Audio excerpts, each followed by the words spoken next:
back to the shop, guys, for episode 34 of SNS. This week we've got quite a bit of viewer appreciation mail that has showed up at my shop here.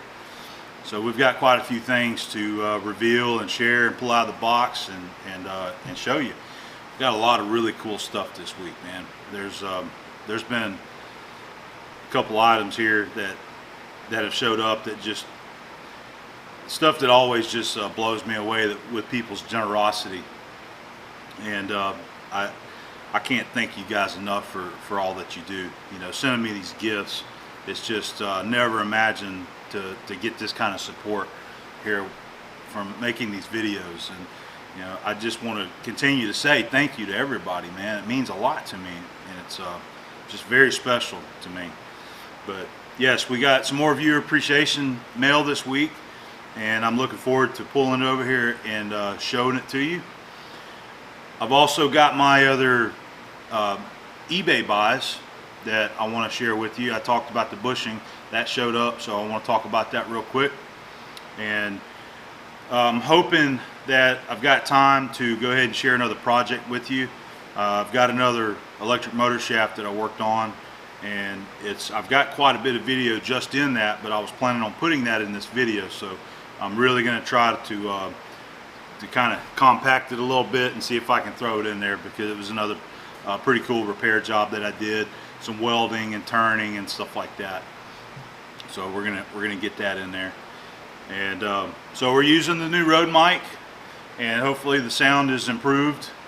You know, I put the video up of the camera mount that I built. I did that on Labor Day, and I did use it in a couple of the videos.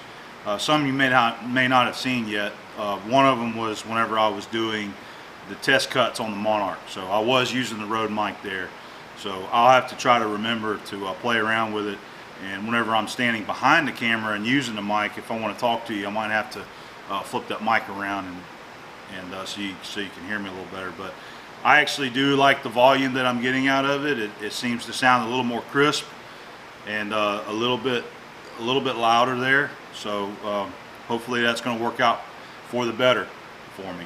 And of course I still got the blue sitting here. Keep it by the computer, and we're gonna, you know, keep putting that to use as I get a chance, and we need to do some voiceover work.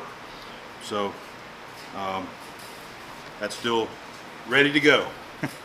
All right, so I think that's going to be about the content of this week's video. So let me go ahead and gather up the stuff here and get it ready, and I'll pull it over and share some viewer appreciation mail with you. Okay, a lot of really cool stuff. Okay, so I'm going to get to this new bushing that I got off eBay. That's this guy right here, and I bought this from, I believe his name is Mark Manning. Mark, I'm sorry if I got your last name wrong. I had a hard time reading it on the box, but I'm gonna dig up your eBay user and pop that up in the video here so that everybody can see who you are. But anyway, Mark had this bushing on eBay for sale, and James Kilroy sent me the link to it, and it's listed for a K&T with the 2 1/8 inch ID here. So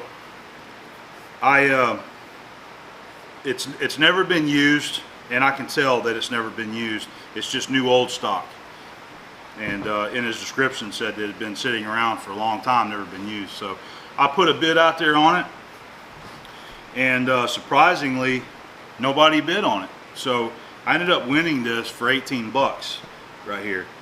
And I went ahead after I was watching it as I was winning it, and I won, and went ahead and paid for it. And not too long after that, maybe an hour or so, I got a message from the seller, and in the message he says, "Hey, I love watching your videos, and I've got the other bushing on eBay also, so I'm just going to go ahead and send you both of them, and no charge." So he had this other bushing on there also that also fits a K&T, and that's this one here. So he decided to go ahead and send me both of them. So, you know, you know, wouldn't you know, I'm buying something off eBay from somebody I have no idea who it is, and he ends up being a fan of the channel and watching my videos, and decides to go ahead and send me both of them there, and didn't charge me for it.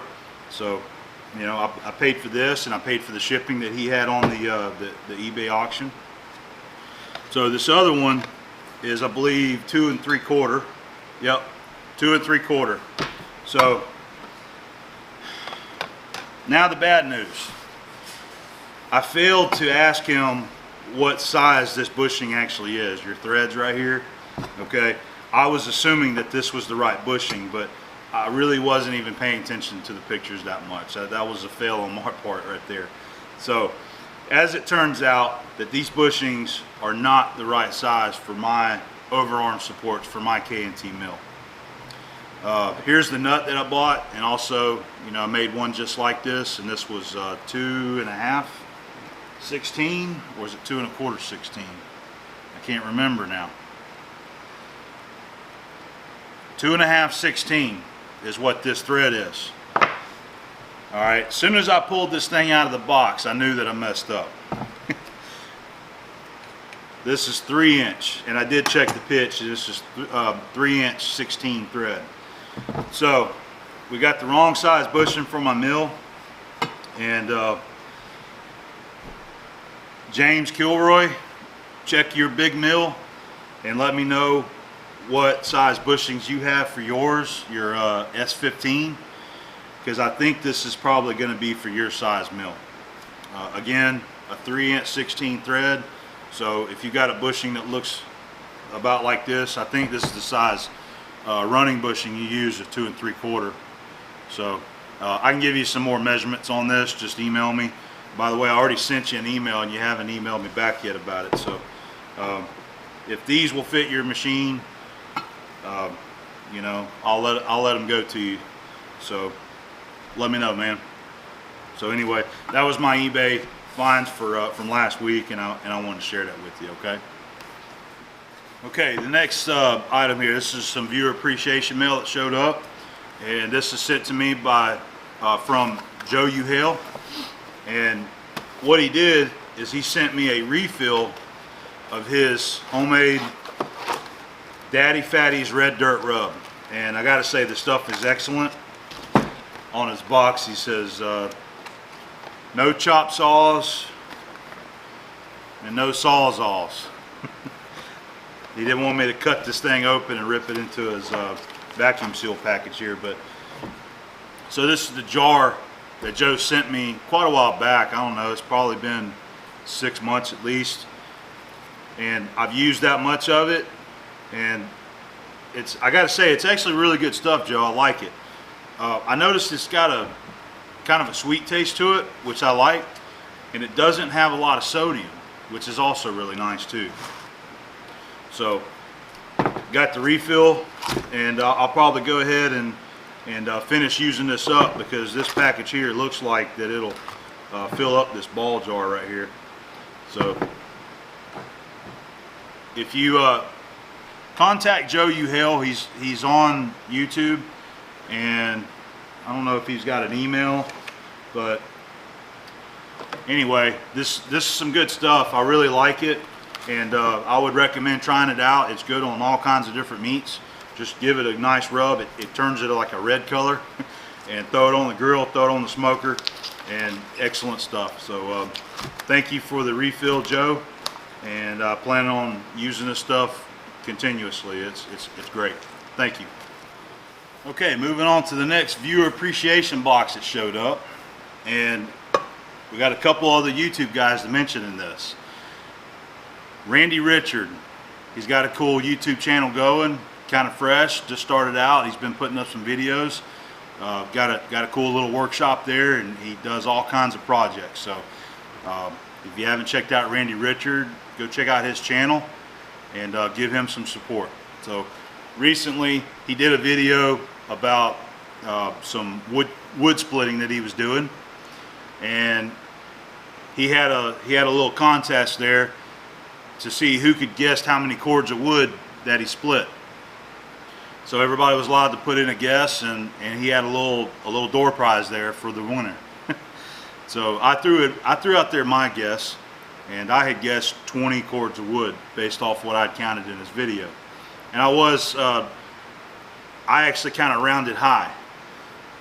I thought it might have been a little bit too high, but I was just kind of rounding off. So anyway, I wasn't the winner of that guess game there with his wood splitting contest.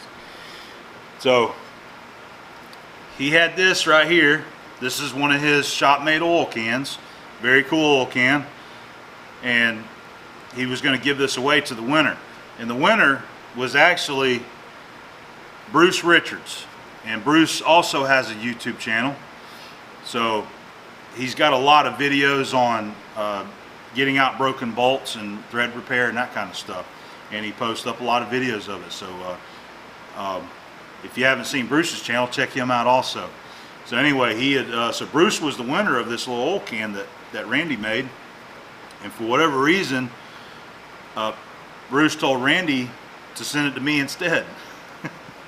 And Bruce, I don't know why you didn't want the can, dude. I'll thank you. That's all I could say. So I'll take it and I'll put it to use, man. So he put on here, okay, you got Randy Richard in the shop, wood splitting guess. Winner total wood is Bruce Richards, and the total wood count was 21.123 cords of wood. And I believe that might have been Bruce's guess. I can't remember now. 21.123, or that might have been the total wood. But anyway, I had guessed 20, so I guess I was next in line. So he put on here runner-up, total wood, Adam Booth, A-Bomb 79. So very cool oil can. This is kind of like the Spillmaster. That's the other little oil cans you've seen us use. Mine is white and red. And the spout, like he makes here, he made his out of copper tubing here. It goes all the way down in there, and it's got a gap in the bottom, for the oil to flow. And he's got another hole drilled in here on the side so that it will vent. And it works like the Spillmaster design, really. But this is Randy's little creation. So thank you, Randy, and thank you, Bruce, for passing it along this way. So I've got another one here that Randy sent me also. So he made this one also. This looks like a soup can. It says Randy Richard in the shop. Great video award. Made in USA, not in China. So this is another of the same style. He uses the copper tube. It goes all the way down in there. He's got a hole drilled in here for ventilation. So we got two more oil cans to add to the stash around here. And I went ahead and pulled out 2 fresh acid brushes. And I'm gonna go ahead and stick those guys in there. And we'll go ahead and put these out in the shop. I'll put some of my cutting oil in them, and we'll put them over on the machine and start using them. So Randy, you'll start seeing your shop-made oil cans over on the machines, man. Okay. Thank you for sending them to me. I really appreciate it. Cool design. I really like it, man. Good stuff here. Okay, I got one more box here of viewer appreciation mail that I'm going to pull over and show you. And this is another really special gift that somebody sent me. I think that some of you guys that see this is probably going to get a little bit jealous over it, I would imagine. Just something really, it's really cool, and something that somebody handmade for me, just like a lot of the gifts that guys have sent me. But whenever I opened this thing up, I was just blown away. I mean, I couldn't believe that somebody went through all the time and effort to make this part for me and send it to me. Just like, same thing as Randy's oil cans here, and the mill stop that Colin had sent me, and many other things that everybody, the handmade stuff is just awesome, guys. And for everybody that's done that for me, I really appreciate it. Thank you very much. It's really cool. So I'm gonna go ahead and pull this over and reveal it to you. I've been really excited to show it to you. I've had it for a few days now. First thing I'm gonna do is he wrote me a short little letter here. It says, "Hi Adam, I thought I would knock off one of those oil cans. I made one for you man size. It turned out almost as nice as mine. I hope you like it. The Hackmaster. Don't shoot your eye out. So this box comes to us from Scott Lundy, and I believe he is from, it's pronounced Ojai, California. I apologize if I pronounced that wrong, but I love the shipping label here. It's coming to me from Attitude Adjustment Shop. That's a hell of a name. All right, so here we go. Let's go ahead and pull this sucker out. You can see what I got here. Look at that thing, man. Scott has replicated in his own design and own his own creative way here. He has copied what looks like an Eagle number 66 oiler, and he has done a fantastic job making this thing. It is just unbelievable. You got a copper body here and a copper base, and I can see where he has silvered this together. You got a brass cap, brass nozzle, a brass plunger, the trigger. He's done some knurling on it here, and this is all machined. I can see the machine marks in it, and you got the knurling. And on the top here, he's actually got my name. You know, I don't know how he put my name in here, but it's great. It looks good. And I'm going to go ahead and after I show you this, I'm going to bring the camera in here so I can show you a closer shot of this.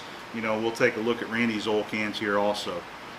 But this thing is just awesome. Whenever I opened it up inside because Elena wanted to see what I got too. She had the mail in there, and I pulled it out, you know. And what I did, I opened the box up and I looked at it, and I could tell it felt like an Eagle oiler, but as soon as I grabbed it, it was a lot heavier than an Eagle oiler. So I unwrapped it. He had some bubble wrap on there, and I was just like, are you kidding me? That thing is awesome. So Scott, man, you did a great job on this. It's nice machine work here. I'm assuming that you machined all this also. It looks just like what comes on the Eagle, but you made all the rest of it, so you probably made that too. I got another Eagle here to compare it to, and this is a good chance for all the guys that are kind of catching up on the channel that's asked me about my oil cans. This is the Eagle number 66 oil can right here, and I've got a bunch of these. I've got about 9 or 10 of these things floating around. So there is a comparison of Scott's oiler and the Eagle oiler right there. It's a little bit bigger in size, and it's a lot heavier. It's got a nice heavy solid feel to it, but very close in size, but it's a bigger diameter, just a little bit taller, but it's about the same there. You got about the same length of the oiling stem. So very cool job, Scott. You did a great job on this, man.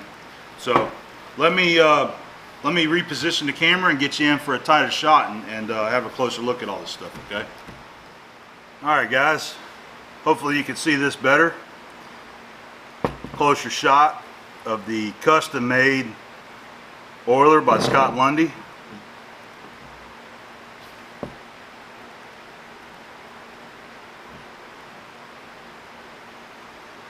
Beautiful work there, man. There's the bottom. You can see the seam there where he looks like he flared it, and he silvered a base onto it. And you can see the top. Oh, by the way, I was gonna mention, Scott, that smells like Marvel Mystery Oil that you coated this thing down with. I haven't used that in a long time, but it smells like Marvel oil. But hopefully you're not getting the glare there, and you can see how he put my name in it. Great job on that. So let's take a look at the internal here. Yeah, the oil's got a red tint to it. It smells like Marvel oil. So there's the cap made out of brass. Got a nice rubber seal in there.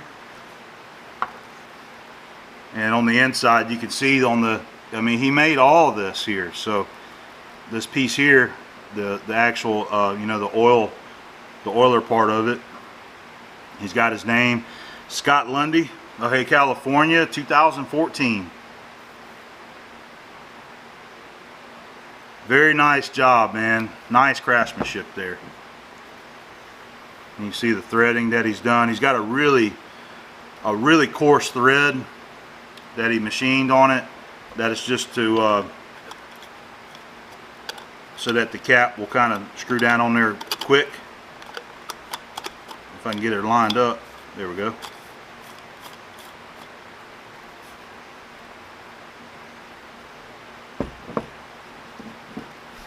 All right, so there's the Scott Lundy custom-made oiler. I haven't even tried it yet, but we will. I'm gonna have to take a little extra care for this thing, man. I don't want this thing to get banged up like my other Eagles. Here's one of my older Eagles here. Kind of give you a little comparison of the size and the design there. I mean, I think he hit it spot on.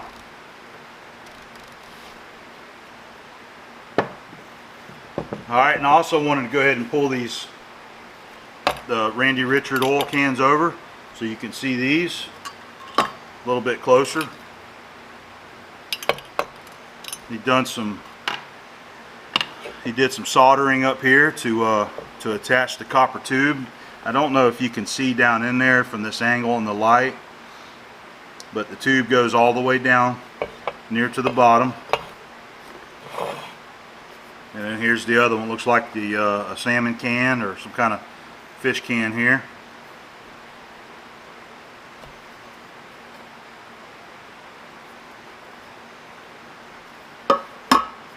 Great gifts, guys, man. I really can't thank you enough, you know, how cool all this stuff is that you guys make and decide to send to me. So alright, so that is the viewer appreciation mail for this week. And let's not forget about the Daddy Fatty's Red Dirt Rub. Thank you, Joe. Always make use of that when I'm doing my cooking. And there we have it. Got another little rotor shaft here that I'm having to work on. Got the shaft in, the coupling in, that it was about 3/1000 undersized. Had some wear, so what they want me to do is weld it up, turn it. The keyway was still good in size. The screw here was still good, so I'm trying to weld around the grooves in the keyway, keep from having to weld all that up too and remachine it. I've been working on it a little bit, just running some more beads on it. I've already got this thing set in the lathe, you know, my steady rest right here, so that whenever I get to welding this thing, I'll take it to the lathe and get it indicated back here, and it'll be on the steady rest, because this is going to warp a little bit. We'll go ahead and retool that center there. So, got to lay down some more beads, get it built up. And I just decided to use the TIG this time. It's a little bit cleaner, a little bit easier to try to get up next to those edges there.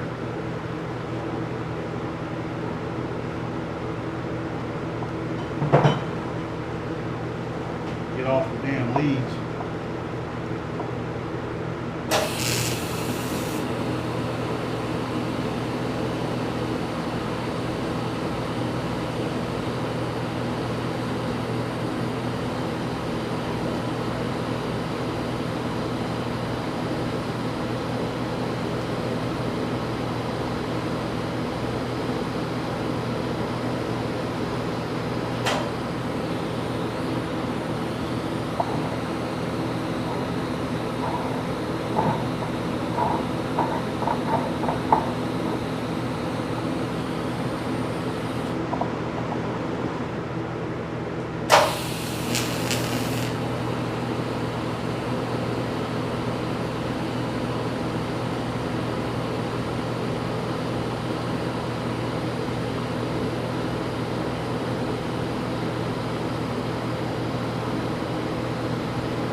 So I'm just going to keep doing that until I get all the way around it.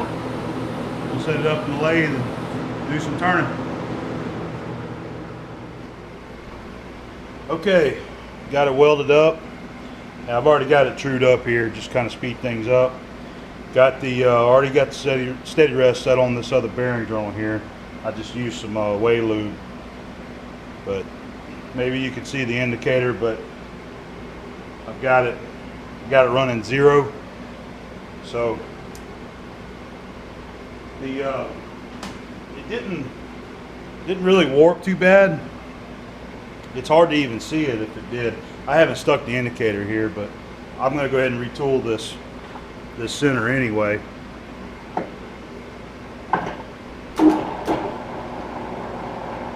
Yeah, visually it looks pretty damn close, but it's always best to recut the center so that it's nice and true.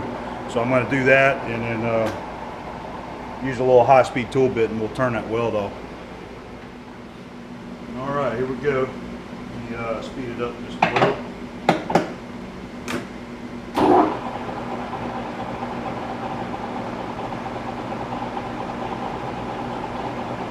Okay.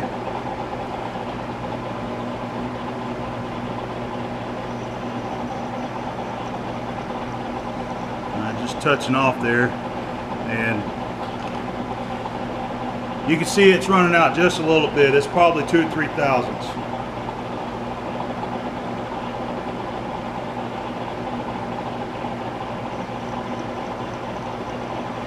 I've got my compound set on 30 degrees, and I'm just feeding this tool in by hand.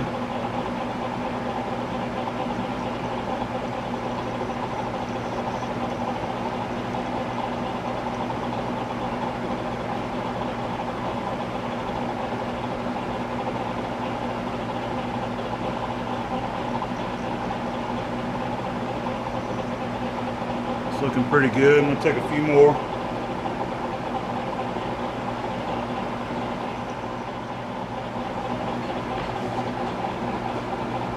Okay, that looks pretty good.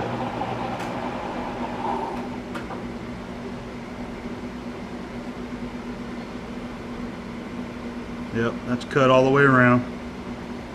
Okay, alright, let's reset and start doing some turning. Alright, ready to turn. I got me a Cobalt chip breaker tool in there. We're going to try that. And you can see my welding there. That's why I'm rotating it. It did pretty good. There was a couple spots that it rolled over, but I think we'll be okay.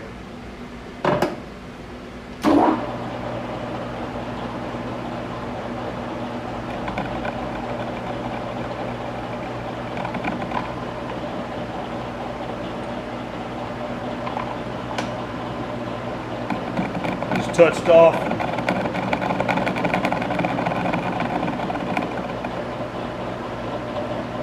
And my feed rate higher than I wanted.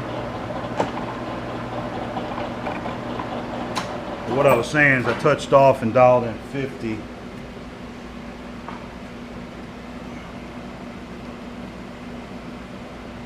We still got a little ways to go anyway, so I'm going to run that tool across this and let it trim the high spots off.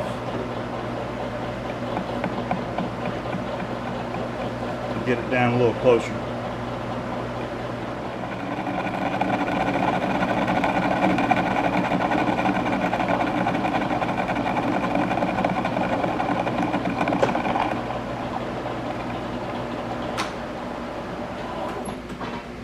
Okay.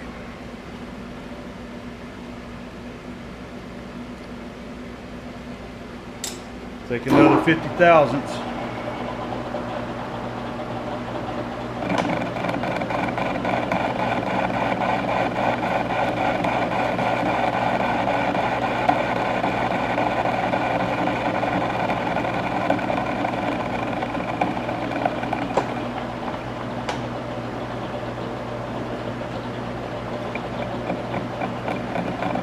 Alright, so I'm just going to keep whittling away and get her down to size. I had about 100,000 still to come off there on this pass, so we'll bring it back, okay? Okay, that was another cleanup pass there. And I just want to see about where I'm at.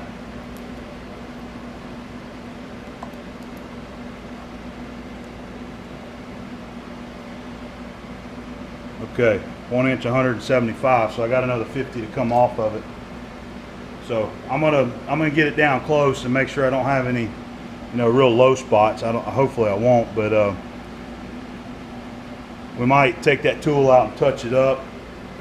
I'm not really happy with the way it's cutting, so we may touch it up before I make a finished cut there.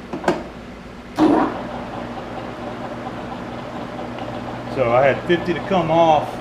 They want it finished at 1.126, a thousandths over inch and an eighth.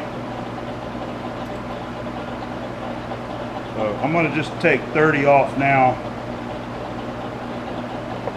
and make sure I've got enough weld on there.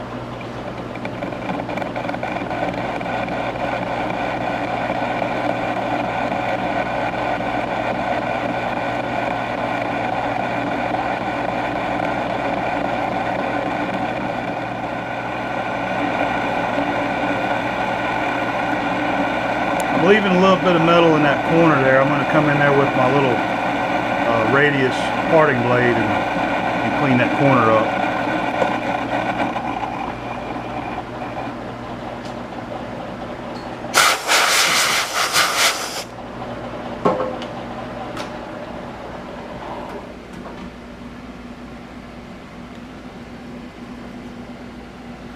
All right, I think we're going to be good on weld, but I don't like the way the tool's cutting, so I'm going to take that thing out and put a new fresh grind on it.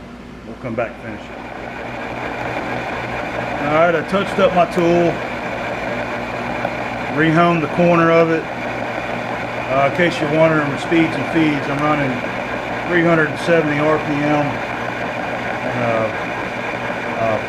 It's just under 5,000 feed rate. Let's see where I'm at. Okay, got 7 thousandths.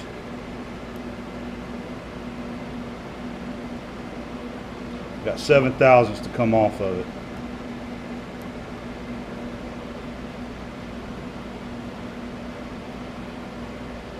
All right, dial in and take my finished pass here. Okay, this is my little parting tool that I've got a radius ground on the end of it. We're going to go in here and clean up this corner.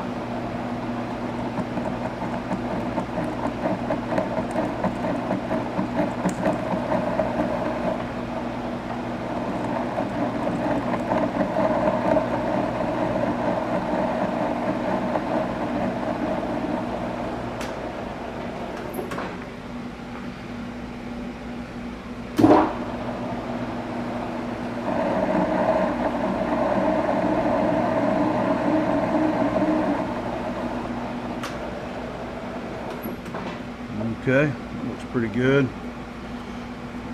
Now I do need to, I'll have to chamfer this corner here. I've got you can feel where the weld heat was trying to get to it. All right, I already got this corner here. I'll move my steady rest out of the way so it wouldn't be bothering me when I'm trying to clean this thing up. I want to go ahead and the corners of the groove here, I'm going to go ahead and just touch that with a tool bit.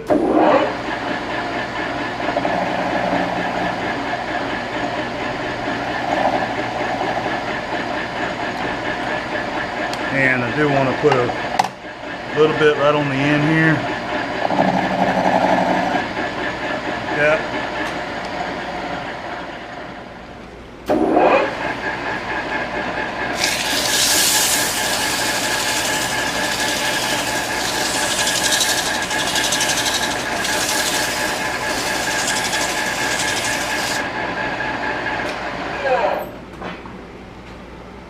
You can see the tool marks in there. That's why I like to polish it down.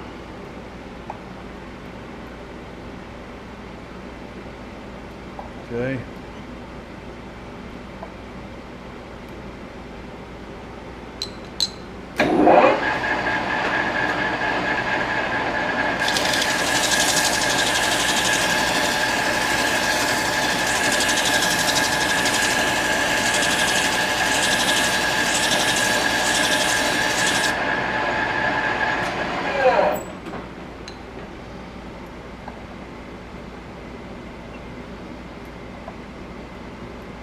close. We got about a 1/2 thousandths.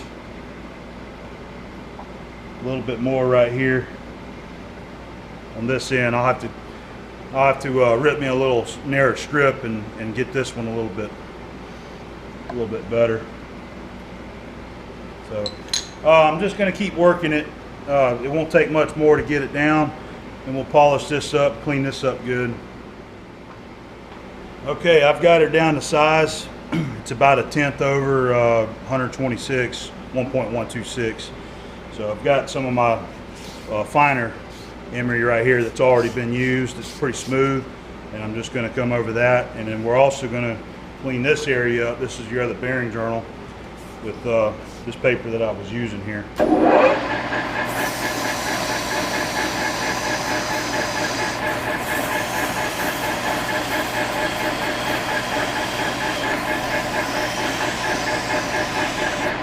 This is your bearing journal right here behind the snap ring groove.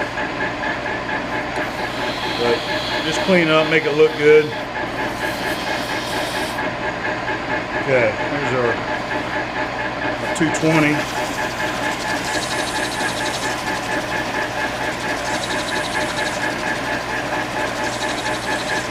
I'm not pulling very hard. We're just trying to smooth up that surface and brighten it up a little bit.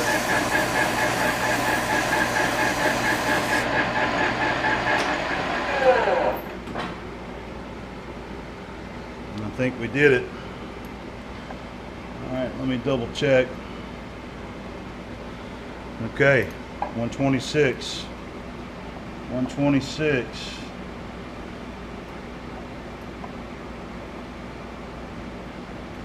$126 all the way down here. Okay, what I'm going to do is go ahead and rip this again, take a little narrow strip off of it. We'll clean up that groove, make it look a little better too.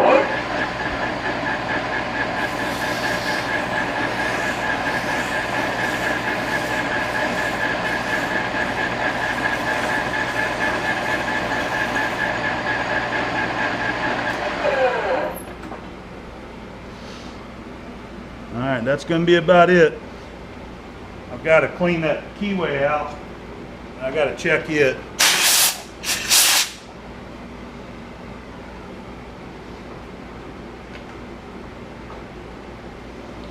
But I don't see any weld rolled over. A couple little spots there, so I'll have to address that.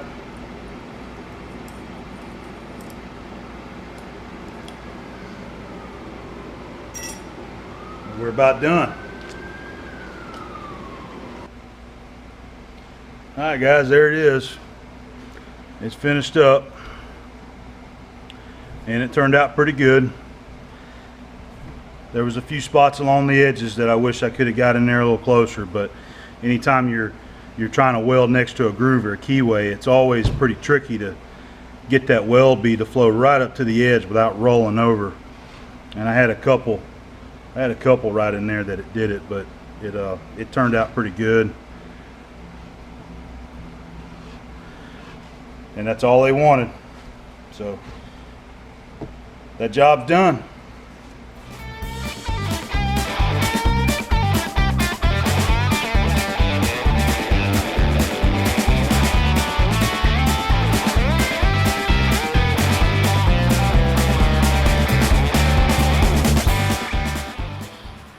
So,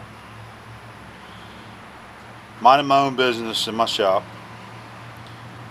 watching Stan's new video on his new GoPro test and mount.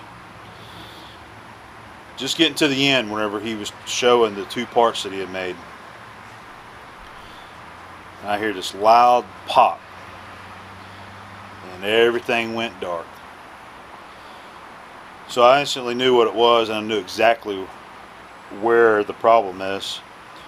Right across the street here, on that other little corner right here, there's a pole that's got a jack up there, and every now and then that thing kicks out. And it usually happens when there's something that happens down the line somewhere, like there might have been a wreck somewhere down the highway or back here in the neighborhood, and it always makes that jack pop out. So, talking to Tom Lipton too. He just texted me a second ago, said, "Are you okay? Where's my S&S at?" I told him it was live, go check it out. So anyway, no power in the shop, no power in the house, don't even have Wi-Fi now. So just sitting on the front porch, and as soon as it happened, I got onto the Gulf Power outage website and reported it, and I looked at the map, and there was only like 2 other outages in the whole area. So hopefully they'll be coming down here real soon to fix the power. This is it totally blows, man. Saturday evening, I don't know, it's like 6:30. What time is it? Yeah, it's 6:30. What are you doing, listening to me?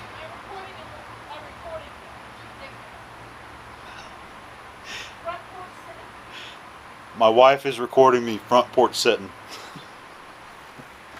I'm laughing at you. Or front porch sitting with... She don't have nothing to do either. You have nothing to do. She was watching one of her housewife shows. No, I was watching the Auburn game. Stupid. Oh, she's watching the Auburn game. It's on it was on ESPN channel 209. No. You're sitting there listening to me I talk? was recording you because it's hilarious. Okay. It's cute. Okay. Just talking to my fans here. Alright, so anyway, I reported the power outage, and I hope that they come out soon and get my power fixed, because I haven't even got to reply to anybody's comments on S&S yet. So hoping to get to do that soon, and I was checking out a couple other new videos. So anyway, I thought I'd give you a shot. I know you can't see it, but behind the tree there's another pole back behind this one, right there where those cars are coming through. And there's a jack up at the top that blows out. So that's where the problem is. And I got you fastened to my rocking chair here.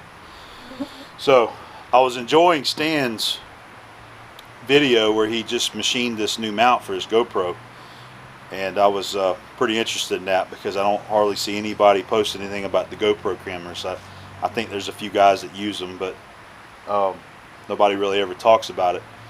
So I'm thinking by the time you watch this, you're going to have seen another video that I've already made on making a GoPro mount, another GoPro mount. So anyways, just waiting on Gulf Power. This sucks.